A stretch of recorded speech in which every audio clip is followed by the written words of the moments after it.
Quelques poèmes de Victor Hugo. Clair de lune.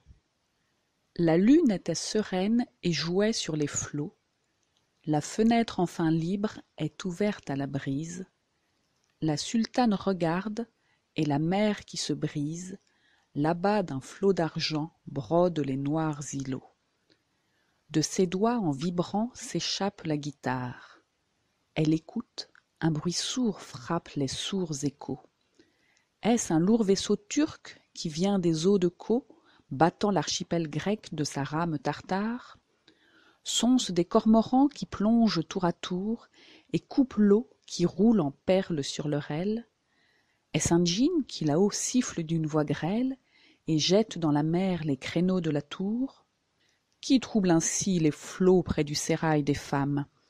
Ni le noir cormoran sur la vague bercé, ni les pierres du mur, ni le bruit cadencé d'un lourd vaisseau rampant sur l'onde avec des rames.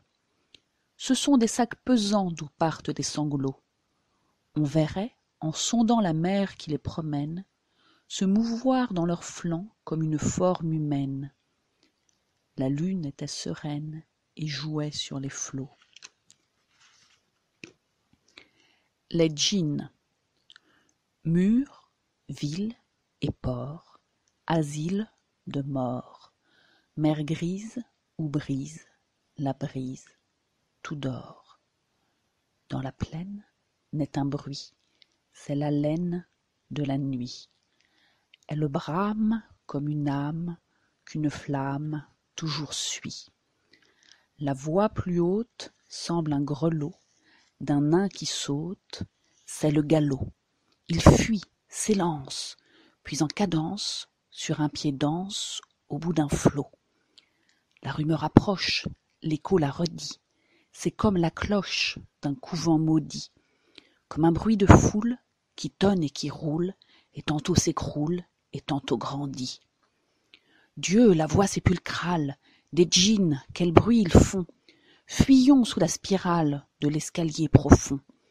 Déjà s'éteint ma lampe, et l'ombre de la rampe, qui le long du mur rampe, monte jusqu'au plafond. C'est l'essaim des djinns qui passent et tourbillonnent en sifflant.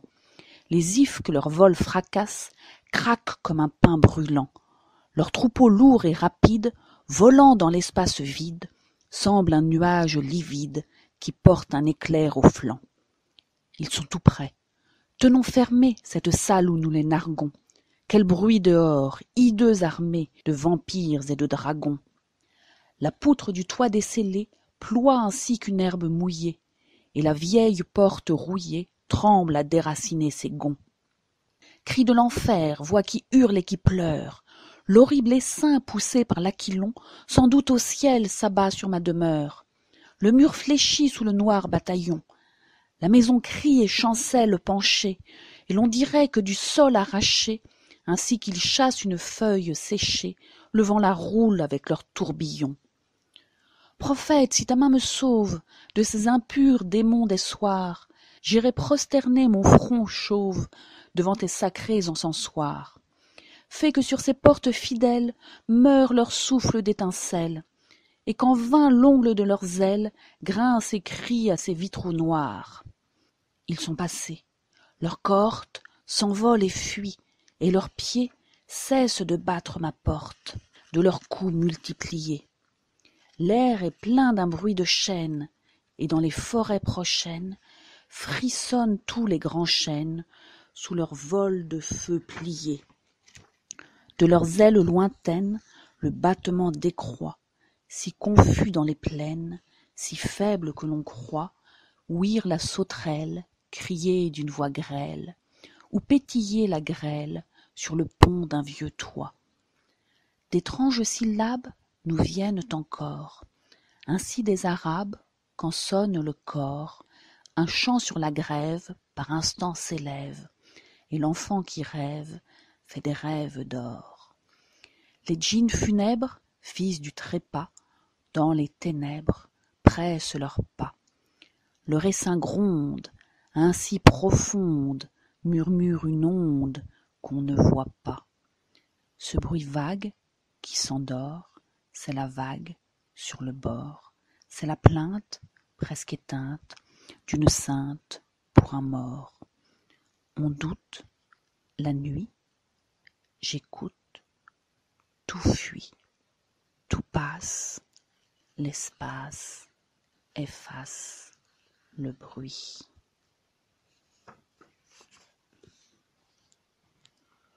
L'aurore s'allume, l'ombre épaisse fuit, le rêve et la brume vont où va la nuit. Paupières et roses s'ouvrent demi-closes, du réveil des choses on entend le bruit. Tout chante et tout murmure, tout parle à la fois, fumées et verdures, les nids et les toits. Le vent parle aux chênes, l'eau parle aux fontaines, toutes les haleines deviennent des voix. Tout reprend son âme, l'enfant son hochet, le foyer sa flamme, le luth son archet. Folie ou démesure, dans le monde immense, chacun recommence ce qu'il ébauchait. Qu'on pense ou qu'on aime, sans cesse agité, vers un but suprême, tout vole emporté. L'esquif cherche un môle, l'abeille un vieux saule, la boussole un pôle, moi la vérité. Océanonox. Oh, combien de marins, combien de capitaines, qui sont partis joyeux pour des courses lointaines, dans ce morne horizon se sont évanouis. Combien ont disparu, dure et triste fortune, dans une mer sans fond, par une nuit sans lune, sous l'aveugle océan à jamais enfoui.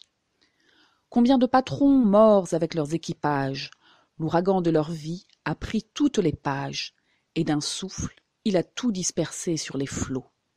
Nul ne saura leur fin dans l'abîme plongé. Chaque vague en passant, d'un butin s'est chargée. L'une a saisi l'esquif, l'autre les matelots. Nul ne sait votre sort, pauvre tête perdue. Vous roulez à travers les ombres étendues, heurtant de vos fronts morts des écueils inconnus. Oh, que de vieux parents qui n'avaient plus qu'un rêve sont morts en attendant tous les jours sur la grève ceux qui ne sont pas revenus. On s'entretient de vous parfois dans les veillées. Maint joyeux cercle, assis sur des ancres rouillées, mêle encore quelque temps vos noms d'ombre couverts. Au rire, au refrain, au récit d'aventure, aux baisers qu'on dérobe à vos belles futures, tandis que vous dormez dans les goémons verts. On demande, où sont-ils? Sont-ils rois dans quelque île? Nous ont-ils délaissés pour un bord plus fertile? Puis votre souvenir même est enseveli. Le corps se perd dans l'eau, le nom dans la mémoire. Le temps, qui sur toute ombre en verse une plus noire, sur le sombre océan, jette le sombre oubli. Bientôt des yeux de tous votre ombre est disparue. L'un n'a-t-il pas sa barque et l'autre sa charrue?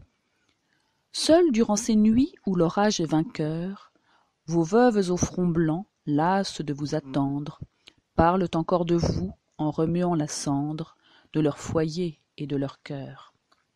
Et quand la tombe enfin a fermé leurs paupières, rien ne sait plus vos noms, pas même une humble pierre, dans l'étroit cimetière où l'écho nous répond, pas même un saule vert qui s'effeuille à l'automne, pas même la chanson naïve et monotone que chante un mendiant à l'angle d'un vieux pont.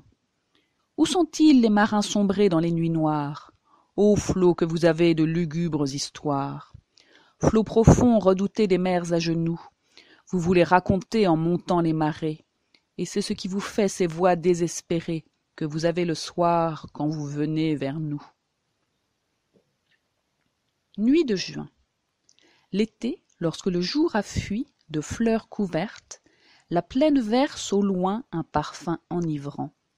Les yeux fermés, l'oreille aux rumeurs entr'ouvertes, on ne dort qu'à demi d'un sommeil transparent. Les astres sont plus purs, l'ombre paraît meilleure, un vague demi-jour teint le dôme éternel, et l'aube douce et pâle, en attendant son heure, semble toute la nuit errer au bas du ciel. L'expiation. Il neigeait, on était vaincu par sa conquête. Pour la première fois, l'aigle baissait la tête.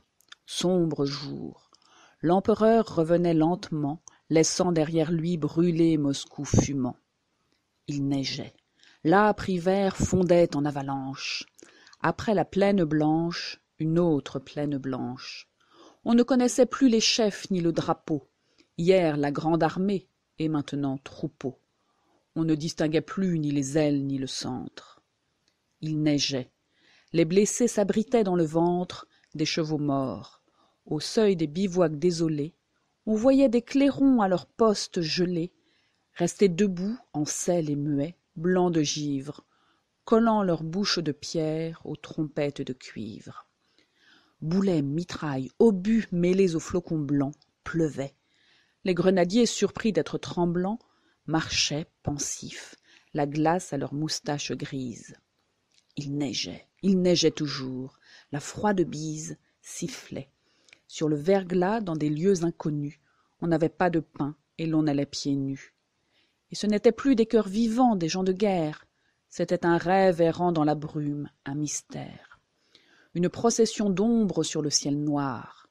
La solitude, vaste, épouvantable à voir, partout apparaissait, muette vengeresse. Le ciel faisait son bruit avec la neige épaisse, pour cette immense armée, un immense linceul. Et chacun se sentant mourir, on était seul. Sortira-t-on jamais de ce funeste empire? Deux ennemis, le Czar, le Nord est pire. On jetait les canons pour brûler les affûts, qui se couchaient, mouraient, groupe morne et confus. Ils fuyaient, le désert dévorait le cortège. On pouvait, à des plis qui soulevaient la neige, voir que des régiments s'étaient endormis là. Ô chute d'Hannibal, lendemain d'Attila! Fuyards, blessés, mourants, caissons, brancards, civières, on s'écrasait au pont pour passer les rivières. On s'endormait 10 000, on se réveillait 100. Mais que poursuivait naguère une armée, à présent, s'évadait, disputant sa monture à 3 Cosaques. Toutes les nuits, qui vive, alerte, assaut, attaque. Ces fantômes prenaient leurs fusils, et sur eux, ils voyaient se ruer, effrayants, ténébreux, avec des cris pareils aux voix des vautours chauves, d'horribles escadrons, tourbillons d'hommes fauves. Toute une armée ainsi dans la nuit se perdait. L'empereur était là debout, qui regardait. Il était comme un arbre en proie à la cognée.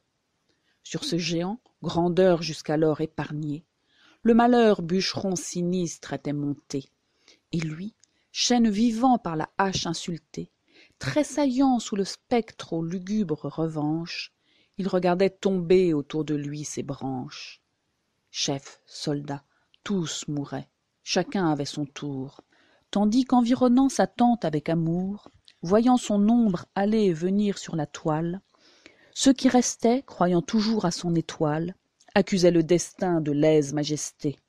Lui se sentit soudain dans l'âme épouvantée. Stupéfait du désastre et ne sachant que croire, l'empereur se tourna vers Dieu, l'homme de gloire trembla. Napoléon comprit qu'il expiait quelque chose peut-être, et livide, inquiet, devant ces légions sur la neige semées. « Est-ce le châtiment, dit-il, Dieu des armées ?» Alors il s'entendit appeler par son nom, et quelqu'un qui parlait dans l'ombre lui dit « Non ». Mes 2 filles. Dans le frais clair-obscur du soir charmant qui tombe, l'une pareille au cygne et l'autre à la colombe, belles et toutes deux joyeuses, ô douceur, voyez la grande sœur et la petite sœur, sont assises au seuil du jardin et sur elles, un bouquet d'œillets blancs aux longues tiges frêles, dans une urne de marbre agitée par le vent, se penchent et les regardent immobiles et vivants, et frissonnent dans l'ombre, et semblent, au bord du vase, un vol de papillons arrêtés dans l'extase. Elle avait pris ce pli dans son âge enfantin, de venir dans ma chambre un peu chaque matin. Je l'attendais ainsi qu'un rayon qu'on espère. Elle entrait et disait « Bonjour, mon petit père ». Prenait ma plume, ouvrait mes livres, s'asseyait. Sur mon lit dérangeait mes papiers et riait. Puis soudain s'en allait comme un oiseau qui passe. Alors je reprenais, la tête un peu moins lasse, mon œuvre interrompue, et tout en écrivant, parmi mes manuscrits je rencontrais souvent quelle carabesque folle et qu'elle avait tracée, et maintes pages blanches entre ses mains froissées, où, je ne sais comment, venaient mes plus doux vers. Elle aimait Dieu, les fleurs, les astres, les prévers, et c'était un esprit avant d'être une femme. Son regard reflétait la clarté de son âme. Elle me consultait sur tout, à tout moment. Oh, que de soirs d'hiver radieux et charmants, passés à raisonner, langue, histoire et grammaire. Mes 4 enfants groupés sur mes genoux, leur mère, tout près, quelques amis causant au coin du feu. Et j'appelais cette vie être content de peu. Et dire qu'elle est morte. Hélas, que Dieu m'assiste. Je n'étais jamais gaie quand je la sentais triste. J'étais morne au milieu du bal le plus joyeux, si j'avais en partant vu quelque ombre en ses yeux. Demain dès l'aube, à l'heure où blanchit la campagne, je partirai. Vois-tu, je sais que tu m'attends. J'irai par la forêt, j'irai par la montagne, je ne puis demeurer loin de toi plus longtemps. Je marcherai, les yeux fixés sur mes pensées, sans rien voir au dehors, sans entendre aucun bruit, seul, inconnu, le dos courbé, les mains croisées, triste, et le jour, pour moi, sera comme la nuit. Je ne regarderai ni l'or du soir qui tombe, ni les voiles au loin descendant vers Harfleur, et quand j'arriverai, je mettrai sur ta tombe un bouquet de houverts et de bruyères en fleurs. Spectacle rassurant. Tout est lumière, tout est joie, l'araignée aux pieds diligents attache aux tulipes de soie ses rondes dentelles d'argent. La frissonnante libellule mire les globes de ses yeux, dans l'étang splendide où pullule tout un monde mystérieux. La rose semble rajeunie, s'accoupler au bouton vermeil. L'oiseau chante plein d'harmonie, dans les rameaux pleins de soleil. Sa voix bénit le Dieu de l'âme, qui, toujours visible au cœur pur, fait l'aube paupières de flamme, pour le ciel prunelle d'azur. Sous les bois où tout bruit s'émousse, le faon craintif joue en rêvant. Dans les verts écrins de la mousse, luit le scarabée or vivant. La lune au jour est tiède et pâle, comme un joyeux convalescent. Tendre, elle ouvre ses yeux d'opale, d'où la douceur du ciel descend. La giroflée avec l'abeille, folâtre en baisant le vieux mur, le chaussillon gaiement s'éveille, remué par le germe obscur. Tout vit et se pose avec grâce, le rayon sur le seuil ouvert, l'ombre qui fuit sur l'eau qui passe, le ciel bleu sur le coteau vert. La plaine brille heureuse et pure, le bois jase, l'herbe fleurit. Homme ne craint rien, la nature sait le grand secret et sourit.